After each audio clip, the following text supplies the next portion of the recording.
So, what's going on, YouTube? Wanted to make, well, this is going to be something of a series, I guess. You can call it a series or a season or whatever the heck you feel like calling it. But I'm going to make a series of sorts of reasons why you might want to consider buying a Chromebook. I recently bought my second Chromebook. This is, you're looking at it, this is it. The HP, whatever the heck the model number is. Who cares? But, anyway, mid-range HP Chromebook. There you go. And I only paid I paid $249 and some change. That was with the warranty. It was refurbished when I bought it, but it did come with a 3 or 4 year warranty on it. So really long warranty. So I'm sure I'll be using that at some point because I'll probably wear it out before that 3 or 4 years is up, I'm sure. Anyway, so reason number one why you might want to get a Chromebook. And that's right there. Okay, there's a lot of icons here, but the last icon right there. And of course, I'm sure, hopefully you know what that is if you've been around much. That is the Google Play Store. So, Google, I don't recall the exact time. I want to say it was about 1.5 years ago. They decided it'd be a good idea to let Chromebooks run Android apps. Actually, in truth, you were able to run Android apps earlier than that, but you did not have the Play Store. What you did have was this app that ran within the Chrome browser called Arc Welder, and it worked like crap, to be honest. So, so in theory, yes, maybe going back 3.5 years now or something, you would have been able to run Android apps through the Arc Welder in theory, but in practice, it usually did not work. In fact, the Arc Welder itself usually did not work. You can forget about running very many apps. Anyway, so number one reason, now you have the Play Store. Most apps are compatible, if that's a concern of yours. I've even been running some pretty decent games on here. Let me actually just pull one of them up. So this is my personal favorite right now. This is Eternium. It's an RPG, just kind of old school. And I have a lot of fingerprints on there because I've been playing this a lot and using the touchscreen. So, it runs this app pretty decent. It does stutter a bit.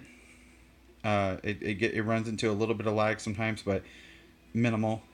And so even up to gaming, I have recording apps. I have YouTube video editing apps, which are really nice to run on this 14-inch screen. If I can, that one right there, video editor. And I just opened YouTube Music. Oh, that works too, by the way, YouTube Music. So you can get YouTube Music on here if you are subscribed to that. You can get there's really very few apps that have given me issues. There's a few games. War Dragons, I was not able to run. I was able to download it, but I was not able to run it for some reason. There was another one.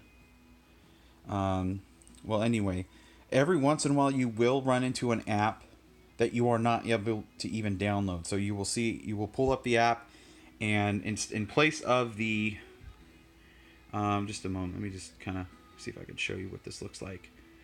Okay, well, this one I have installed. Okay, but this app is compatible because it's installed and it runs.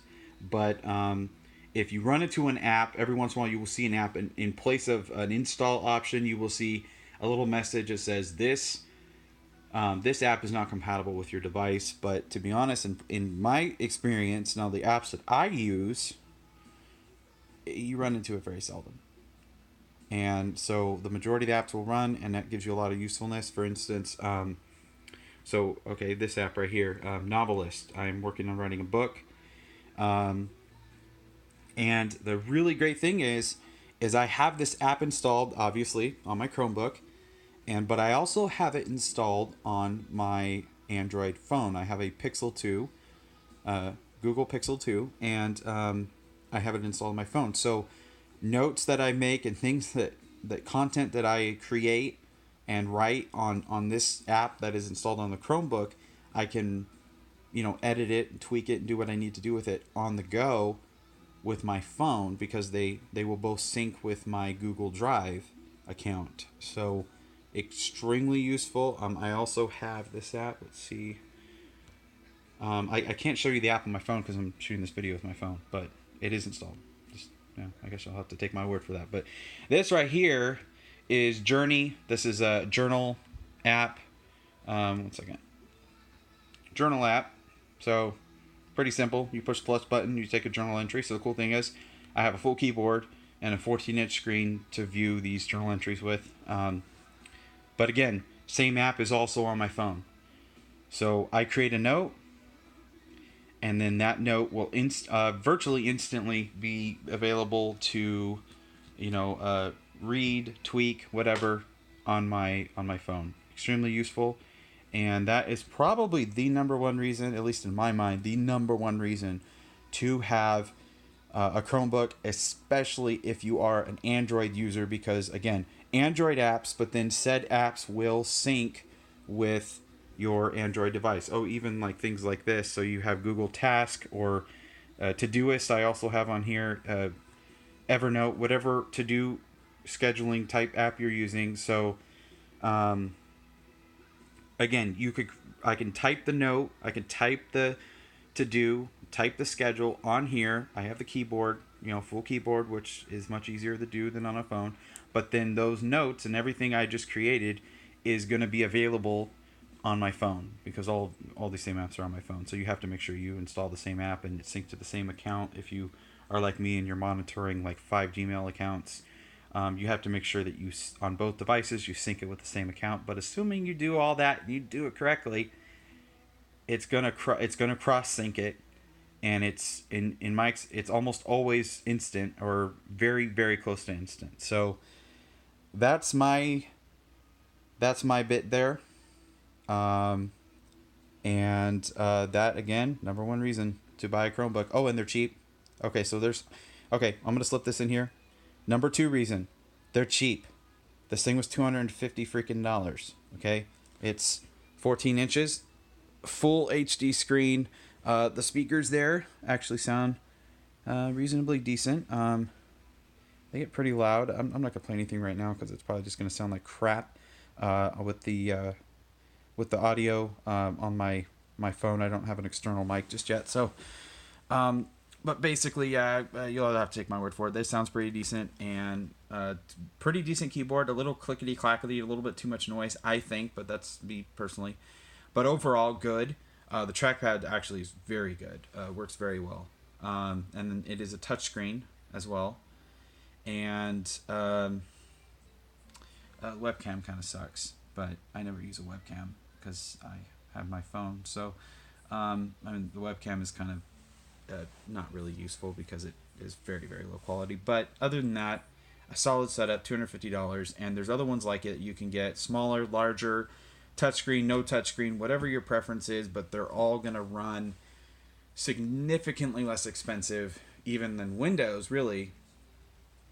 And of course, a whole lot less than a Mac OS, MacBook or iMac or something. But and the thing is, even if you got a Windows laptop that maybe is, maybe near this price, so near the $250 mark, Windows being what it is not going to run well on it. If you buy anything low end these days, Windows will not run on it. And I've tried, and it just will not. You need not really high end specs, but you need pretty high end specs these days to run Windows, the Windows operating system, Windows 10 operating system. And despite what Windows claims, you need pretty high end specs. I've tried high end laptops with Windows 10. I've tried low end, and I've tried in between. And you need at least the in between type specs. Maybe 8 gigs of RAM and an i3. I probably wouldn't try to run Windows with anything less than an i3, an Intel i3. But then by the time you get those kind of specs, you're now looking at a computer that, instead of costing like this one $250, you're now sitting at maybe $500, $600, $700. And probably, I don't think for that price you get a touchscreen. I could be wrong, but I don't think so. And a touchscreen is kind of useful sometimes. So again, they're inexpensive, and they're good little machines. They won't do everything. They will not do Uh, they won't. I mean, they won't run a full Microsoft Office, but with Google Docs and everything now, because I thought the deal breaker might be for me with Microsoft Word, and I thought that might be my deal breaker because I use Microsoft Word. But to be honest, it hasn't been so far. Google Docs works pretty decent. Sometimes, if you have a Word document and you're trying to convert it into Google Docs or could just copy and paste it, the formatting can get screwed up. But other than that, it really hasn't been that much of a transition. And I certainly have not missed Windows. I have not missed the rampant instability and bugs and viruses and things that are associated with Windows. And I have not missed the price of Mac OS one bit. So there's my bit on that. Sorry, it's kind of a long video, but I hope this information helps. If you have any other ideas or reasons, maybe for or against getting a Chromebook, feel free to leave a comment. And then I'm going to try to put a link in the description to see to this laptop, or at least something really, really close to it. And not an affiliate link, just a straight link, just so you guys can kind of look at it and see the price and consider getting one for yourself. And I guess that's it for me. Hope that helps.